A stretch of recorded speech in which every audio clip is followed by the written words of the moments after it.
Section 8 NGO কিভাবে registration করবেন?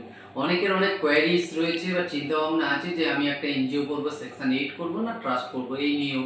আবার অনেকে চাইছে আমি একটা নন প্রফিট কোম্পানি করব, সেকশন 8 দিয়ে করব। তো চলুন সেই সেকশন 8 রেজিস্ট্রেশনটা কিভাবে করবেন।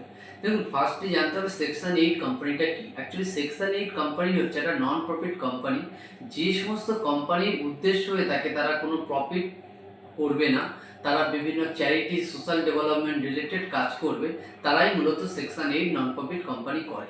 তো এই কোম্পানি রেজিস্ট্রেশন করতে গেলে মিনিমাম 2 ডাইরেক্টর লাগবে এবং তাদের KYC, PAN, Aadhaar, voter, last 2 month bank statement, photo, email, phone ID এবং এনজিওর ইউনিক টু নেম, যে নামে অলরেডি কোনো যেন না থেকে থাকে সেই রকম একটা নাম পুরো ইউনিক হতে হবে।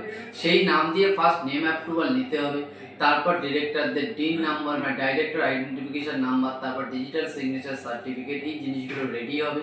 তারপর কোম্পানি ফাইনাল ইনকর্পোরেশনের জন্য প্রসেস হবে। তো এই ফাইনাল ইনকর্পোরেশনের প্রসেস করার সময় যদি অফিসটা রেন্টেড হয় তাহলে রেন্ট এগ্রিমেন্ট, বা নিজের হলে ইলেকট্রিসিটি বিল বা এনওসি দিয়ে আপনারা কিন্তু রেজিস্ট্রেশনের কাজটা কমপ্লিট করতে পারছেন। তো এই টোটাল রেজিস্ট্রেশন হতে মোটামুটি 7 to 15 ডেজ মতো টাইম লাগে।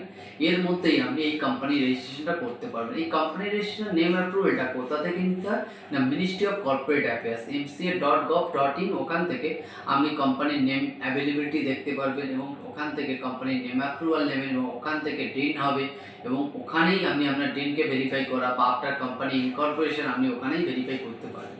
এইভাবে আপনি আপনার সেকশন 8 এনজিও বা কোম্পানিটাকে রেজিস্ট্রেশন করতে পারবেন এবং অল ওভার ইন্ডিয়াতে কাজ করতে পারবেন। ওয়ার্ল্ড ওয়াইড যে কেউ এটাকে ভেরিফাই করতে পারবে mca.gov.in ওয়েবসাইটের মাধ্যমে। এবং এই কোম্পানি একটা রেজিস্ট্রেশনের সাথে সাথে এটার একটা ভিজিবিলিটি বেড়ে যায় এবং কয়েক লাখ ওয়েবসাইটে অটোমেটিক্যালি কিন্তু এটা লিস্টেড হয়ে যায়। তো সেক্ষেত্রে সেকশন 8 এর রেজিস্ট্রেশনের অনেক বেনিফিটস আছে এবং এটার যেমন অ্যাডভান্টেজ আছে, ডিসঅ্যাডভান্টেজ অনেক আছে, সেগুলো আমি পরবর্তী ভিডিওতে আমি আলোচনা করব। তো সেগুলো ফলো করবেন, কারণ সেকশন 8 যদি আপনি করেন সেক্ষেত্রে কিন্তু বেনিফিট পাবেন এবং সেই বেনিফিটসের জন্য একটু আপনাকে কমপ্লায়েন্সগুলো মেনটেন করতে হবে। টাইমে যদি মেনটেন করেন সেক্ষেত্রে কোনো প্রবলেম হয় না এবং এইভাবে কিন্তু আমরা সেকশন 8 কোম্পানিটাকে রেজিস্ট্রেশন করবেন। আর যদি আরও কিছু জানার থাকে তাহলে কমেন্ট করুন বা আমাদের হেল্পলাইনে যোগাযোগ করতে পারেন। আমরা চেষ্টা করবো আপনাদের কমেন্টের রিপ্লাই দেওয়ার বা আপনাদেরকে বিভিন্ন রকমভাবে আইনিভাবে সাহায্য করার।